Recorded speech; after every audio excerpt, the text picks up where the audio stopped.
Tonight, a KXAN in-depth report. It is top of mind right now with Ebola patients in the U.S., including the man who died yesterday in Texas. People so sick, other treatments don't work, so they have to get access to experimental drugs, a process called compassionate use. Fighting a life-threatening illness like Ebola or cancer is something we all hope never happens to us or anyone we love. But if it did, most of us would do anything in our power to get better, to live as healthy a life as long as we could. For the past year, we have been investigating how the experimental drug system is lined with red tape and time patients do not have. But new legislation being introduced at the federal and state levels could change the way medication is developed and delivered in this country. Hello, people. Zach Guillo attacked leukemia like a superhero. I feel great.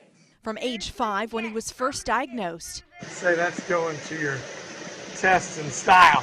The little boy who loved Batman lived by the motto, no surrender, and so did his mom, Julie. It's really hard to watch your kid have to go through so much. Several rounds of chemo. There you go. There you go. 2 bone marrow transplants. It's like I would do anything to save Zach. And so the Guillos and their doctors were aggressive with treatment, even after Zach's leukemia returned for a 3rd time. We had a lot of conversations with Zach. He wanted to live, and we went on a mission to find a cure.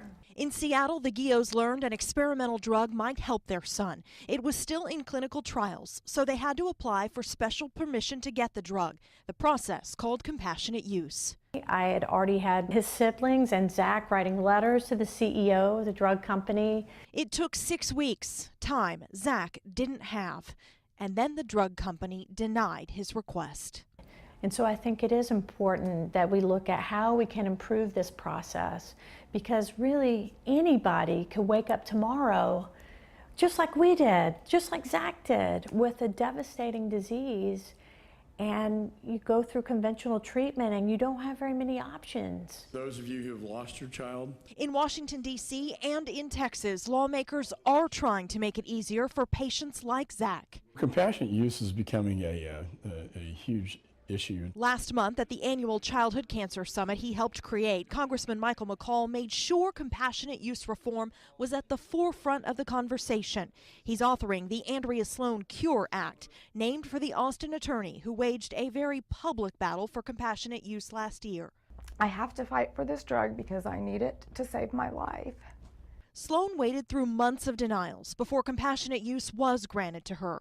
But by that time, her cancer had progressed, and she died on January 1st of this year. I know that she would want us to move forward with a bill like this in the Congress, so she often advocated for it.